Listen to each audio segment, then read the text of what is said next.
पहले कभी ऐसा कुछ नहीं हुआ जिससे हम इसकी तुलना कर सकें, क्योंकि पहले कभी वास्तव में वैश्विक अर्थव्यवस्था अस्तित्व में नहीं थी। उदाहरण के लिए 100 साल पहले अगर इंग्लैंड में शेयर बाजार गिरता था तो इसका किसी अन्य देश पर असर नहीं पड़ता था, लेकिन आज अगर अमेरिका ढहता है तो पूरी दुनिया इसकी मार झेलती है। और सोशल मीडिया तथा वर्तमान में जो कुछ भी हो रहा है उसके कारण हम एक पूरी तरह से नए दौर में प्रवेश कर चुके हैं। व्यक्तिगत रूप से मैं इससे उत्साहित हूं, क्योंकि मैं आमतौर पर संकट के समय ज्यादा पैसा कमाता हूं बजाय उन समयों के जब बाजार ऊपर होता है। लेकिन अधिकांश सामान्य लोगों के लिए यह स्थिति विनाशकारी हो सकती है। मुझे डर है कि हम एक वैश्विक मंदी की ओर बढ़ रहे हैं। और वह मंदी क्या होती है? यह एक ऐसा समय होता है जब लोग निराश हो जाते हैं, अर्थव्यवस्था लगातार नीचे जाती रहती है और पुनः उठ खड़ा होना बेहद कठिन हो जाता है। अच्छी खबर यह है कि जो लोग पहले से तैयार हैं, जैसे आप या मैं, वे इससे अच्छे से निपट सकते हैं। हर कोई विमान दुर्घटना में नहीं मरता, कुछ लोग बच भी जाते हैं। उदाहरण के लिए 2008 में मैं वुल्फ ब्लिट्जर के शो में गया था और लेहमन ब्रदर्स के गिरने से 6 महीने पहले ही कह दिया था कि वे टूटने वाले हैं। किसी ने मेरी बात नहीं सुनी, लेकिन वह हुआ। मैं उस गिरावट की पहले से ही प्रतीक्षा कर रहा था। मैं लोगों की चिंता करता हूं, लेकिन सच्चाई यह है कि बहुत सारे अमेरिकी इस बात से पूरी तरह अनजान हैं कि उनके चारों ओर क्या हो रहा है। मैं बहुत यात्रा करता हूं। मैं अभी अभी अफ्रीका, चीन, जापान और न्यूजीलैंड से लौटा हूं। लोग डरे हुए हैं। ऑस्ट्रेलिया, जो पिछले 30 वर्षों से मंदी से बचा हुआ था, अब मंदी में है।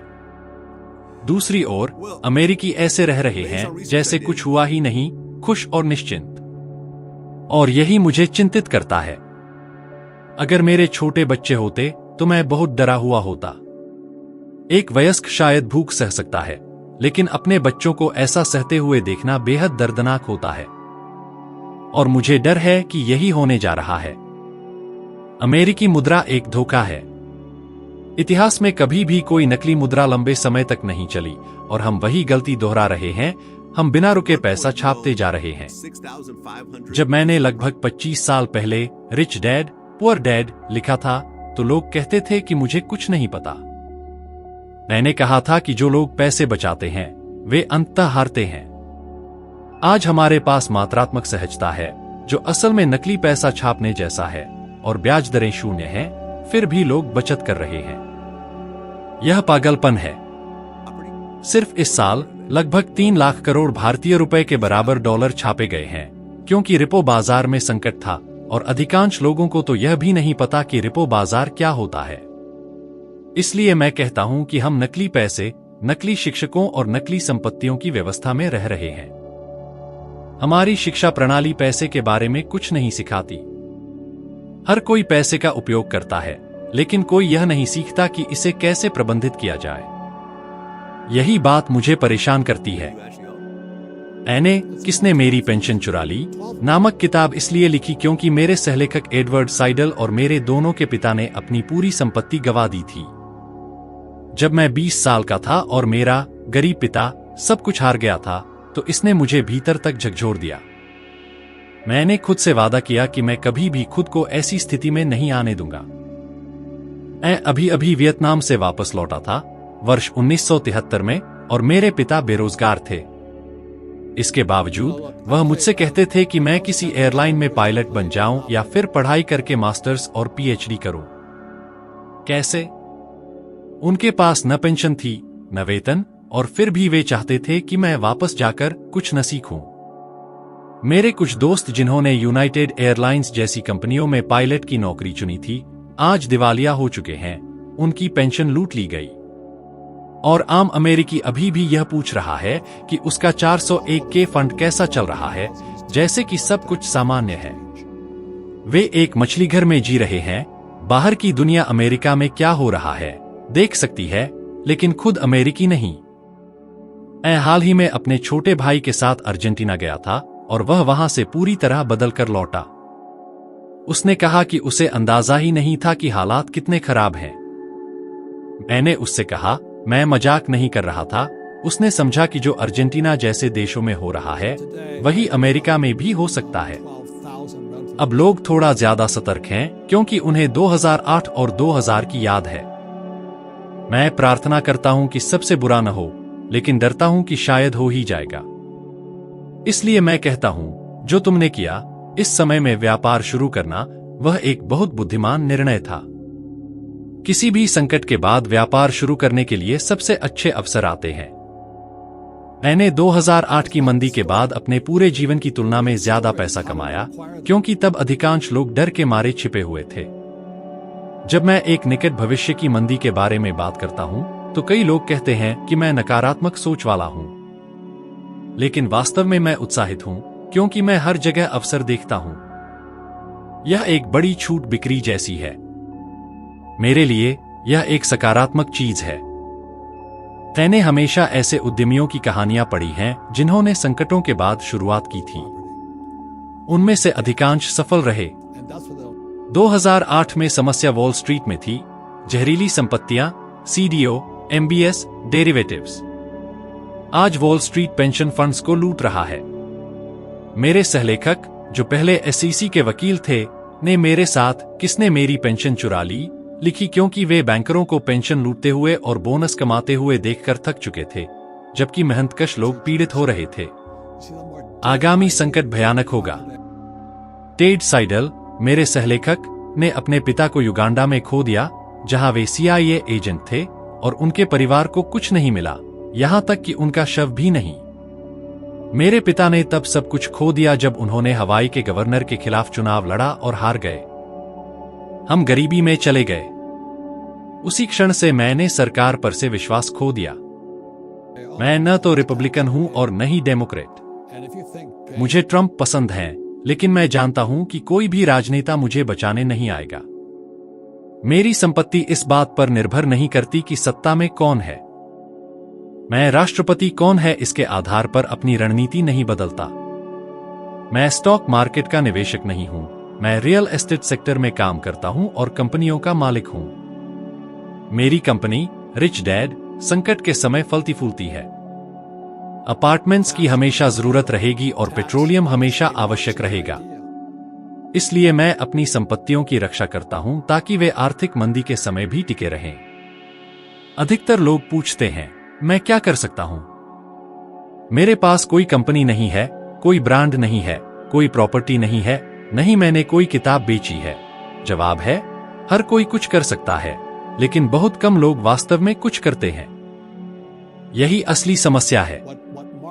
2008 की मंदी में किसी को जेल नहीं हुई, उल्टा बहुतों को बोनस मिला। अमेरिकी व्यवस्था में कुछ बहुत गड़बड़ है।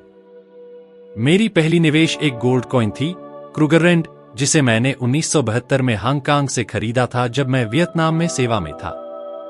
उस समय मैंने इसे करीब 250 रुपए में खरीदा था, जो आज लगभग 15,000 भारतीय रुपए के बराबर है। आज उसकी कीमत लगभग 1,30,000 रुपए है। मैंने उसे संभाल कर रखा। मुझे डॉलर पर भरोसा नहीं है। मेरे पास करोड़ों रुपए के सोने और चांदी के सिक्के हैं। कोई भी एक चांदी का सिक्का लगभग 2,000 रुपए में खरीद सकता है, लेकिन कितने लोग ऐसा करते हैं? लगभग कोई नहीं। अमेरिका की आबादी में 1% से भी कम लोग कीमती धातुओं के मालिक हैं। अधिकतर लोग वही पुराना करते रहते हैं। मेरे कुछ बहुत ही समझदार दोस्त हैं जो पिछले 17 वर्षों से मेरे साथ हैं, लेकिन उन्होंने कभी कुछ नहीं बदला। न कभी सोना खरीदा, न चांदी, न रियल एस्टेट। यह दिखाता है कि अंदर से बदलाव करने में असमर्थता कैसे व्यक्ति को गरीबी में बनाए रखती है। असली ताकत अंदर से परिवर्तन करने में होती है, और बहुत कम लोगों में यह शक्ति होती है। मैंने 60 बिटकॉइन तब खरीदे जब उनका मूल्य लगभग 4,50,000 रुपए प्रति कॉइन था, क्योंकि मैंने समझा कि जो लोग बिटकॉइन खरीदते हैं उनका सोचने का तरीका मेरे जैसा है। वो पारंपरिक मुद्रा पर भरोसा नहीं करते। और मैं आज भी उसी सोच पर टिका हूं, क्योंकि मुझे लगता है हम बहुत कठिन समय में प्रवेश कर रहे हैं, लेकिन यह समय उन लोगों के लिए अवसरों से भरा होगा जो जागरूक हैं। सच तो यह है कि जब मार्केट क्रैश करता है तो जिनके पास तैयारी होती है उनके लिए विशाल अवसर सामने आते हैं। 2008 में जब सब कुछ गिर रहा था, मैंने और मेरे पार्टनर केन मैकलरॉय ने करोड़ों रुपए के लोन लिए। क्यों? क्योंकि दुनिया के सबसे अच्छे निवेश एसेट्स लगभग मुफ्त में दिए जा रहे थे। यह फिर से होगा, लेकिन इस बार और ज्यादा तीव्रता से। फर्क बस इतना है कि अगला पतन कहीं अधिक गहरा और दर्दनाक होगा। एक उद्यमी के रूप में मेरे अमीर पिता ने मुझे जो पहली शिक्षा दी वो यह थी, किसी व्यवसाय का उद्देश्य सिर्फ लाभ नहीं होता, बल्कि संपत्ति प्राप्त करना होता है। अधिकतर लोग मानते हैं कि व्यवसाय का मकसद सिर्फ मुनाफा कमाना है, लेकिन ऐसा नहीं है। एक सफल बिजनेस कैश फ्लो पैदा करता है और संपत्ति बनाता है, खास तौर पर रियल एस्टेट। और इसके लिए आप कर्ज का इस्तेमाल करते हैं और टैक्स शून्य रखते हैं। यह बात बहुत कम लोग जानते हैं। एक और अहम बात जिसे लोग नजरअंदाज करते हैं, 1971 में राष्ट्रपति रिचर्ड निक्सन ने डॉलर को गोल्ड स्टैंडर्ड से अलग कर दिया। तब से डॉलर सिर्फ कर्ज बन चुका है। वो जब चाहें तब उसे प्रिंट कर सकते हैं और सरकार को उसकी भरपाई के लिए टैक्स बढ़ाना पड़ा। आज तक यही हो रहा है। यह सिस्टम छपाई और उधारी पर टिका है और जनता अंधेरे में रखी गई है। मैंने अपने आसपास के बहुत से लोगों को देखा है जो वर्षों से मेरे साथ हैं, लेकिन उन्होंने कुछ नहीं बदला। वे वही पुराना जीवन जी रहे हैं। न कभी सोना खरीदा, न चांदी, न कभी यह सीखा कि निवेश कैसे काम करता है। यह बुद्धि की बात नहीं है, यह बदलाव की क्षमता की कमी है। और यही लोगों को दिवालिया बना देता है। पिछले हफ्ते मैं एक डॉक्टर से मिला जिसे मैं वर्षों से जानता हूं। उसने मुझसे कहा, तुम ये बातें 25 सालों से कह रहे हो और मैंने कभी गंभीरता से नहीं लिया। अब मैं क्या करूं? उसका 401 के रिटायरमेंट फंड अब ढह रहा है, जैसा कि हमने अपनी किताब में बताया है। उदाहरण के लिए, एक औसत अमेरिकी फायर फाइटर को उम्मीद है कि उसके पास रिटायरमेंट तक लगभग 1 करोड़ 20 लाख रुपए होंगे। लेकिन वो पैसा तो अस्तित्व में ही नहीं है। वो तो वॉल स्ट्रीट ने चुरा लिया। अब उसका भुगतान कौन करेगा? टैक्स देने वाले, उनके बच्चे, उनके पोते। अब जरा वैश्विक तस्वीर देखिए। साल 2050 तक पूरी दुनिया में लगभग 2 अरब लोग 60 साल की उम्र पार कर चुके होंगे। जापान दिवालिया है, अर्जेंटीना भी, चीन कर्ज में डूबा है, इटली और जर्मनी गंभीर आर्थिक समस्याओं का सामना कर रहे हैं। और इन सभी देशों की आबादी बूढ़ी हो रही है, जो पेंशन पर निर्भर रहेगी, जिसे देना लगभग असंभव होगा। इस बीच अमेरिकी लोग अभी भी शेयर बाजार की ओर देख रहे हैं। कहते हैं ट्रंप अच्छे हैं क्योंकि मार्केट ऊपर है, लेकिन वे नहीं देख पा रहे हैं कि कर्ज का स्तर इतिहास में सबसे ऊंचे बिंदु पर है। रिपो मार्केट, जो दुनिया के सबसे बड़े मार्केट्स में से एक है, को फेडरल रिजर्व कृत्रिम रूप से जिंदा रख रहा है। यह दिखाता है कि सिस्टम की मशीनरी पहले ही टूट चुकी है। अगर आप ये पढ़ रहे हैं तो याद रखिए, डरने का समय नहीं है, समझदारी से काम लेने का समय है। सोना या चांदी खरीदना अमीर बनने के लिए नहीं होता, यह सुरक्षा के लिए होता है। खुद वॉरेन बफेट ने एक समय पर करोड़ों रुपए की चांदी खरीदी थी। जब वो ऐसा करते हैं तो इसका मतलब होता है कि कुछ बड़ा होने वाला है। वो संकट के बाद कंपनियां खरीदने और उन्हें फिर से बनाने के लिए नकदी भी बचा कर रखते हैं। यही है असली वित्तीय समझदारी। अमेरिका लगातार एक के बाद एक बुलबुले बना रहा है, रियल एस्टेट में, स्टॉक्स में, बॉन्ड्स में। लोग सोचते हैं कि वे अमीर हो रहे हैं, लेकिन वे एक भ्रम में जी रहे हैं। मैंने कभी भी इससे ज्यादा डरावना परिदृश्य नहीं देखा। हम मानव इतिहास की सबसे बड़ी वित्तीय बुलबुले के सामने खड़े हैं। 2008 की मंदी के दौरान मैंने और केन ने करोड़ों रुपए का कर्ज लिया और सबसे अच्छे रियल एस्टेट खरीदे। और यह फिर से होगा, लेकिन इस बार असर कहीं ज्यादा भयानक होगा। हवाई के कई अमीर लोग, जिन्हें हम रग्बी टीम के समय से जानते थे, दिवालिया हो गए। इसका कारण यह था कि 1974 में ERISA कानून के तहत 401 के नामक योजना शुरू की गई और बहुत से लोग उस जाल में फंस गए। उस समय मैं नौसेना में सेवा कर रहा था और उस योजना को बेचने की प्रक्रिया पर होने वाली प्रस्तुतियों में भाग लेता था। मुझे वह सब एक बहुत बड़ा झूठ लगा। मेरे गरीब पिता, जो पीएचडी थे और हवाई के शिक्षा विभाग के प्रमुख थे, मानते थे कि यह योजना बेहतरीन है। लेकिन मेरे अमीर पिता कहते थे, यह तो अनपढ़ लोगों से पैसे लूटने का लाइसेंस है, और वह सही थे। मेरे अमीर पिता हमेशा कहते थे कि अगर मैं सच में अमीर बनना चाहता हूं, तो मुझे 2 कौशलों में निपुण होना होगा, बिक्री और रियल एस्टेट निवेश। इसलिए उसी वर्ष यानी 1974 में मैंने अपनी पहली रियल एस्टेट की कक्षा ली। मैंने जाना कि बिना पैसे के भी संपत्तियां खरीदी जा सकती हैं और करों से भी बचा जा सकता है। नौसेना छोड़ने से पहले मैंने ज़ीरॉक्स कंपनी में काम शुरू किया ताकि मैं बिक्री का तरीका सीख सकूं। मैंने दोनों चीजें सीखीं और आज मेरी संपन्नता का यही कारण है। वहीं मेरे गरीब पिता चाहते थे कि मैं उनके नक्शेकदम पर चलूं, बहुत पढ़े लिखे लेकिन आर्थिक रूप से हमेशा तंगहाल। 401 के योजना की पीढ़ी को लगा कि वे सुरक्षित हैं, लेकिन मेरी नजर में यह इतिहास की सबसे बड़ी धोखाधड़ी में से एक थी। जिन लोगों को निवेश की कोई समझ नहीं थी, उन्हें वॉल स्ट्रीट पर निर्भर रहने को मजबूर कर दिया गया।